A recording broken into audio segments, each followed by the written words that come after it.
बच्चों का अपहरण कर लिया गया, गलत तरीके से नेपाल के कानून को तोड़ते हुए नेपाल और भारत के बॉर्डर, इस प्रकार भारतीय फौजियों को भी धोखा दे करके किस प्रकार यहाँ लाया गया भारत में, और उनको किस प्रकार जबरदस्ती डिटेन किया हुआ है, उनका धर्म परिवर्तन किया जा रहा है।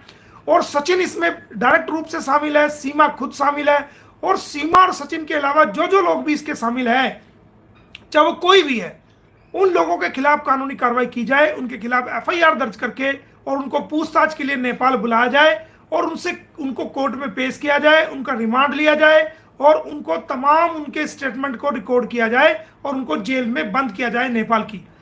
तो नेपाल के अधिकारियों ने बड़ी अच्छी तरीके से बात को सुना है, समझा है। तो उम्मीद है कि नेपाल के अधिकारी इसमें बड़ा कदम उठाएंगे, और नेपाल सरकार को भी हमने लिखा है, गृह मंत्रालय को भी हमने लिखा है, आई साहब को भी लिखा है, और एसएसपी साहब को भी हमने लिखा है, जो हमारा भारतीय उच्चायोग नेपाल में है उसको भी हमने लिखा है, जो पाकिस्तान का उच्चायोग नेपाल में है काठमांडू में उसको भी हमने लिखा है, भारत में जो नेपाल का उच्चायोग है उसको भी हमने लिखा है, और भारत में जो हमारा गृह मंत्रालय है उसको भी हमने लिखा है, और पाकिस्तान उच्चायोग जो नई दिल्ली में है उसको भी हमने लिखा है। क्योंकि ये मामला दो देशों का मामला है, इसके अंदर जो है ह्यूमन ट्रैफिकिंग हुई है नेपाल से, और नेपाल तक वो बच्चे जो है वैलिड थे। तो इसमें एक बड़ी कार्रवाई नेपाल पुलिस की तरफ से होगी। जो भारत में हम कार्रवाई कर रहे हैं वो तो चल ही रही है, उसके अलावा नेपाल से भी एक बहुत बड़ी कार्रवाई इसके अंदर होगी, और किसी भी कीमत में भारत सरकार इसको नागरिकता नहीं दे पाएगी, ये हम आपको बता रहे हैं, क्योंकि कानूनी रूप से ये क्लियरेंस इसको नहीं है, और नेपाल के अंदर भी इसके खिलाफ जो है मामले दर्ज हो चुके हैं। तो वहां पर भी ये जल्दी ये इसको जो है नेपाल की पुलिस भारत में आएगी और कोर्ट से परमिशन लेकर के इसको सीमा हैदर को, सचिन को और उनके बच्चों को यहां से लेके जाएगी। ऐसा हमने कार्रवाई की है।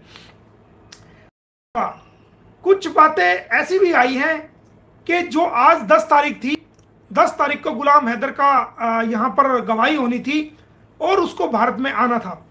तो हमने अपनी स्ट्रेटजी को चेंज करते हुए, अपनी कानूनी पॉलिसी को चेंज करते हुए कुछ बदलाव हमने किए हैं, और वो बदलाव करना हमारी कानूनी मजबूरी है। क्योंकि नेपाल यात्रा, क्योंकि जब हम जो नेपाल दूतावास है दिल्ली में, जब हम उनसे बात की कि हम इन बच्चों को यहाँ से भारत से ले जाएंगे, तो कहीं ऐसा ना हो एक बार तो इनको नेपाल बॉर्डर से जो है वो इलीगली भारत में एंट्री करा दिया गया है, हम अगर इनको लेके जाते हैं तो वो एंट्री हमें वैलिड चाहिए, हम ऐसे ही चुपचाप तरीके से वहां पर लेके नहीं जाना चाहते। तो नेपाल के अधिकारियों ने हमें जो सजेशन दिया था, नेपाल के अधिकारियों ने जो जो रिक्वायरमेंट की थी, हमने वो सारी पूरी की हैं, और अब नेपाल सरकार ही नेपाल दूतावास और नेपाल पुलिस के जरिए से और भारत की दूतावास, भारत के गृह मंत्रालय के जरिए से सीमा हैदर को यहाँ से लेके जाएंगे और बच्चों को यहाँ से लेके जाएंगे, और वो अपनी कानूनी प्रक्रिया को पूरा करेंगे, जिसमें हम पूरा सहयोग करेंगे। और गुलाम हैदर का केवल भारत आ जाना ही काफी नहीं था, उसको नेपाल भी जाना पड़ता, और भारत आने के बाद उसको नेपाल का वीजा नहीं मिलता। इसलिए जो इंसान जिस मुल्क का होता है उसी देश में हर देश की एम्बेसी और हर देश के हाई कमीशन होते हैं, तो गुलाम हैदर का नेपाल का वीजा लिया जाना भी जरूरी था। तो हमने गुलाम हैदर के तमाम कागजात और तमाम चीजें क्लियर करके वो भारतीय उच्चायोग को इस्लामाबाद में भेज दी थी, और सारी चीजें क्लियर थी, कोई दिक्कत वाली बात नहीं थी। हमने अपनी पॉलिसी में बदलाव किया, और पूरी बात हम गुलाम हैदर को भी नहीं बताते हैं क्योंकि कानूनी बातें हैं। उसका रीजन ये है कि गुलाम हैदर बहुत ही शरीफ इंसान है, और उसको ये पता नहीं है कि कौन सी बात मीडिया में बोलनी है और कौन सी बात नहीं बोलनी है, क्योंकि वो दिमागी रूप से बड़ा परेशान हो चुका है। अपने बच्चे उससे दूर चले गए हैं, उसका घर बेच दिया गया है, उसकी बीवी 3 लाख रुपए लेकर के यहाँ आ गई है, और धोखाधड़ी से वो इलीगल तरीके से भारत में जो है वो सचिन मीना के साथ रह रही है। तो वो इंसान बड़ी हिम्मत के साथ जी रहा है, और इसलिए हम पूरी बात कानूनी, उसको केवल जो मोटी मोटी बात होती है जिसको हम समझाते हैं उसको बताते हैं, हम पूरी पॉलिसी उसको नहीं बताते। गुलाम हैदर को भी हम एक दिन पहले ही बताएंगे कि किस दिन उसकी टिकट हो चुकी है और किस दिन उसको भारत में आना है और किस दिन उसको नेपाल में आना है। ये हमारी एक कानूनी एक पॉलिसी हमने तैयार करी है, और सब चीज़ों को हमने तैयार करा है। वो भारत में भी आएंगे और भारत की अदालतों में भी पेश होंगे, उनको बच्चे भी मिलेंगे, और ये सीमा हैदर और सचिन जो है वो अरेस्ट भी होंगे। ना केवल ये भारत की जेल में जाएंगे, बल्कि भारत की जेल के बाद हो सकता है कि भारत की जेल से पहले ये नेपाल की जेल में चले जाएं। लेकिन अगर ये भारत की जेल में जाते हैं और इनको सजा होती है और बच्चे हमें मिलते हैं, तो भारत की सजा भुगतने के बाद ये नेपाल की जेल में इनको डिपोर्ट करना पड़ेगा, और नेपाल की जेल में जो इन्होंने अबडक्शन करा है, जो अपहरण करा है, नेपाल की जेल भी में इनको रहना पड़ेगा, और नेपाल के कानून के मुताबिक जो इन्होंने तोड़ा है। तो हमने अपनी पॉलिसी को करते हुए हमने अपनी सारी कानूनी चालें और सारी कानूनी चीजें पूरी कर ली है, सारी कानूनी कार्रवाई पूरी कर ली है। और सिर्फ कल 2 नौजवान जो सस्पेंड कर दिए गए थे, हम उनको कोशिश कर रहे हैं कि वो उनको हम बहाल करा के आए और ये खुशखबरी पूरे देश को दें, और वो हमारे नौजवान जो है वो भारत में दोबारा से बहाल हो। उनका कोई कसूर इस पर इनका अंदर नहीं है। इसके अलावा मैं आपको बताना चाहता हूं कि जो मैंने कंप्लेंट, जो मेरे बारे में इन्होंने कहा था कि हवाला का पैसा आ रहा है, सऊदी से आ रहा है, दुबई से आ रहा है, कहां कहां से आ रहा है, और जो मेरे बारे में कहा था कि इनके संबंध है गलत आतंकवादियों से, इस प्रकार की जो बातें कही थी, तो हमने उसकी कंप्लेंट मैंने कम्युनिटी पे भी लगाया है। उसकी कंप्लेंट हमने अपने एसएसपी को, आईजी साहब को और एसएचओ सिटी पानीपत को की थी, जिस कंप्लेंट पे कार्रवाई करते हुए पुलिस ने खुद जाकर के एपी सिंह को 160 सीआरपीसी के तहत नोटिस दिया था कि आप थाने में हाजिर होइए और हमें आपसे जांच करनी है। सचिन को भी नोटिस दिया था और सीमा हैदर को भी 160 का नोटिस दिया था। खुद पुलिस डिपार्टमेंट के जांच अधिकारी ने मुझे फोन करके, जब मैं नेपाल में मैंने रिसीव किया उनका फोन, उन्होंने मुझे बताया कि भाई कल ये शनिवार को उन्होंने बताया था कि ये इतवार को इन्होंने टाइम दिया, इतवार को ये आ रहे हैं, इनसे पूछताछ करेंगे। तो संडे के दिन 12 बजे से 6 बजे तक ये थाने में रहे हैं और इनसे कड़े शब्दों में जो है इनसे पूछताछ की गई है और इनके बयानों को भी रिकॉर्ड किया गया है। और देखिए, मैं काफी दिन से हैरान था कि एपी सिंह को ये सीमा हैदरी क्यों मिली बहन बनाने के लिए।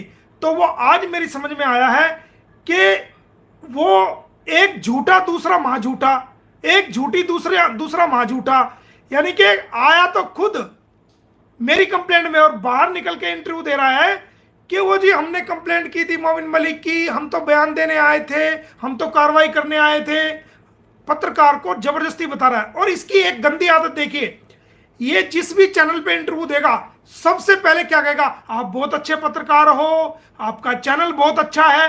यानी अगला बंदा कोई सवाल पूछता हो तो उसको अपने फेवर में करने की कोशिश करेगा। ये किसी एक चैनल पे जाएगा, उस पर कहेगा ये बहुत अच्छा चैनल है, ये बहुत अच्छा है, आप बहुत अच्छे पत्रकार हो। अगले दिन दूसरे चैनल पे ये बहुत अच्छा चैनल है, आप बहुत वरिष्ठ पत्रकार हो। मतलब सबको पागल बनाने की कोशिश करता है ये। इससे पूछोगे क्या हो गया, हरियाणा सरकार को स्थिर कर दिया, यूपी सरकार को स्थिर कर दिया, केंद्र की सरकार को स्थिर कर दिया। अरे मैं एक छोटा सा वकील हूं, क्या एक वकील की पावर है कि उस सरकार को स्थिर कर दे? आप बताओ, क्या एक इंसान की पावर है कि इतनी बड़ी सरकार को स्थिर कर दे? सरकार के अंदर कितनी पावर होती है? सारी डीसी, एसपी, पुलिस फोर्स, सारा एडमिनिस्ट्रेशन सरकार के अंडर चलता है। क्या कोई व्यक्ति सरकार को स्थिर कर सकता है? और भारत का नागरिक क्या सरकार को स्थिर कर सकता है? भारत के हम नागरिक हैं, इस सरकार को हमने बनाया है, वोट दे के बनाया है। और मैं तो वैसे भी बीजेपी पार्टी से हूं, काफी दिनों से जुड़ा हुआ हूं। मुख्यमंत्री जी मुझे अच्छी तरह जानते हैं, अच्छी तरह हम उनके सर्कल में यार दोस्त हैं, तो वो हमारे बारे में पता है उनको सारा। देश की सरकार जानती है, देश की आईबी जानती है, इंटेलिजेंस जानता है, कोई नहीं जानता हमारे बारे में, सब कुछ जानते हैं। और तेरे बारे में भी सरकारें जानती हैं। तो तेरे झूठी कंप्लेंट करने से या तेरे बकवास करने से कोई फर्क नहीं पड़ने वाला। तू बुलाया तो पुलिस डिपार्टमेंट ने तेरी जांच करने के लिए है, तेरे से पूछताछ हुई है बहुत, और बाहर निकल के कहता है जी हमने कंप्लेंट दी थी। तो आज पता चला कि एक नंबर का झूठा है, और इसीलिए इसने सीमा हैदर को अपनी बहन बनाया, क्योंकि वो महा झूठी है। आज वो जन्मदिन मना रही थी, पता चला कि आज जन्मदिन मना रही है, तो हमने कम्युनिटी पे उसका जन्म प्रमाण पत्र लगाया, और वो जन्म प्रमाण पत्र 7 जनवरी 1998 की इसको पैदाइश दिखाता है, जो पाकिस्तान सरकार का जारी किया हुआ है। और जो इसका पासपोर्ट नंबर है जो पुलिस के कब्जे में है, उसके अंदर जो इसकी डेट ऑफ बर्थ है वो 1/1/2002 है। और ये कहती है जनाब मेरी डेट तो 10/7 है। तो भाई एक इंसान 3 बार पैदा नहीं हो सकता, ना वो 7 जनवरी को पैदा हो सकता, ना 1 जनवरी को पैदा हो सकता, और ना 7 जो है ना जून को पैदा हो सकता। तो झूठ की दुकान है हमारे भारत का। भारत में कैसे पड़े आप देखिए कि जिस वक्त इसने बॉर्डर को क्रॉस कर दिया, हमारे देश के 2 फौजियों को इसने सस्पेंड कराया। यानी कि जैसे कदम इसके भारत में पड़े क्रॉस करके 2 फौजियों के पेट पे लात मारी, 2 फौजियों के परिवारों की रोजी को इसने छीना। तो दोस्तों ये हमारे लिए क्या है? ये हमारे लिए कुपोती है। ये हमारे भारत देश के लिए ना केवल खतरा है बल्कि हमारे लिए ये सबसे बड़ा अभिशाप है। दूसरी बात, आपने देखा होगा कि एक हाथ में, इस हाथ में बीजेपी का झंडा, इस हाथ में बीजेपी का झंडा, और ढोल बजवा रही है और नाच रही है। अरे जो बीजेपी के कार्यकर्ता हैं, जो जिन्होंने पूरी उम्र बीजेपी के लिए लगाई है, उन्होंने भी इतनी जल्दी नहीं की। वो भी जब मोदी जी ने शपथ ले ली, जब ढोल बजे हैं, तेरे को क्या ऐसी बीमारी आ रही थी, तेरे को क्या ऐसी आफत आ रही थी, तेरे को कौन सा एकदम नागरिकता की चिंता थी, तू कैसे भारत में पैर पसारना चाह रही थी कि शपथ लेनी, तूने ढोल बजवाने शुरू कर दिए हैं। तो इससे क्या साबित हो? तू हम भारतीयों से ज्यादा है क्या? हम भारत के लोगों से ज्यादा वफादार है क्या तू भारत की? एक नंबर की तू जो है हमारे अपने देश की नहीं हुई तो हमारी क्या होगी? तो ये सब ड्रामे हैं। भारत सरकार भी तेरे ड्रामों को समझ रही है और हमारे भारतीय भी तेरे ड्रामों को सब समझते हैं कि कौन से ढोल है। ढोल तो हम भी बजाएंगे, ढोल तो भारतवासी भी बजाएंगे। जिस दिन तू जेल जाएगी उस दिन देखना ढोल, उस दिन देखना पटाखे, उस दिन देखना मिठाइयां कैसे बटेगी। हम बताएंगे आपको ढोल कैसे बजते हैं, कैसे मिठाइयां बजती हैं। हम भी तो ढोल बजवाएंगे।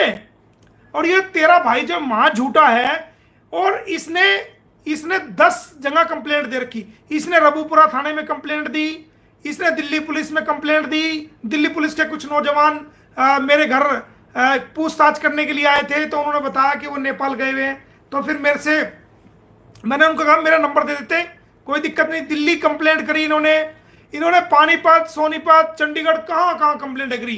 क्या हुआ? कुछ हुआ? रबूपुरा पुलिस ने तुम्हारे मुंह पे थप्पड़ मारा ना। और जल्दी जहां से कंप्लेंट आएगी वहां से तुम्हारे मुंह पे थप्पड़ लगेगा। तो ये झूठ की दुकान है। इनको सबसे बड़ी मुसीबत ये है कि इनका झूठ पकड़ा गया है, और सीमा का भी झूठ बुरी तरीके से पकड़ा गया, एक्सपोज हो चुकी है। पशुपतिनाथ मंदिर से भी, होटल से भी, डेट ऑफ बर्थ से भी, और शादी के सिलसिले से भी, और हैदर के मामले में भी कि हैदर मारता था, ये करता, ये पूरी तरह झूठ बोल चुकी है। इसकी वैल्यू खत्म है, कोई इसको देखना पसंद नहीं करता। सारी दुनिया को इसको झूठ के बारे में पता लग चुका है। ये मेरे बारे में बात करते हैं कि मोमिन क्रिमिनल है, मोमिन बदमाश है। अरे मैं तो क्रिमिनल हूं, बदमाश हूं, अपने लिए हूं ना, कोई दिक्कत नहीं। बता तेरे से मुझे क्या रिश्तेदारी जोड़नी है? तुझे तो जेल करा दूंगा, ठीक है, चिंता मत कर। पारुल के अंदर भी कोई कमी थी क्या? पारुल के अंदर क्या कमी थी? हेमंत के अंदर क्या कमी थी? हेमंत ने तेरी बेल कराई, तेरे लिए जो ना तुझे जेल से निकाला, उसको भी तूने नहीं छोड़ा। तूने पारुल को भी नहीं छोड़ा। तू जिसको चाहे उसको गालियां दे। तू कह रही है बच्चों को बोलते हैं। अरे बच्चों के लिए तो लड़ाई लड़ रहे हैं। पारुल भी बच्चों के लिए बोलती है, हम भी बच्चों के लिए बोलते हैं, आस्था माँ भी बोलती है, और जितने भी हमारे भाई बहन है, वो काका गुजर है वो हो गया, और जितने भी यूट्यूबर्स हैं, शाहिद भाई है, और चाहे इंडिया के हैं, चाहे पाकिस्तान के, चाहे कहीं के भी हैं, वो सारे तमाम लोग बच्चों की तो लड़ाई के लिए बोलते हैं। बच्चों के बारे में तो किसी ने भी गलत नहीं कहा आज तक। बच्चों के तू जो झूठ बोलती है हम भारतीयों पे, तू भारत में रहती है, भारत का खाती है, भारत के का पहनती है, और हम भारतीयों को गालियां देती है, हम भारतीयों पे तू लांछन लगाती है, हम भारतीयों पे तू इल्जाम लगाती है। क्यों भाई? कौन है तू?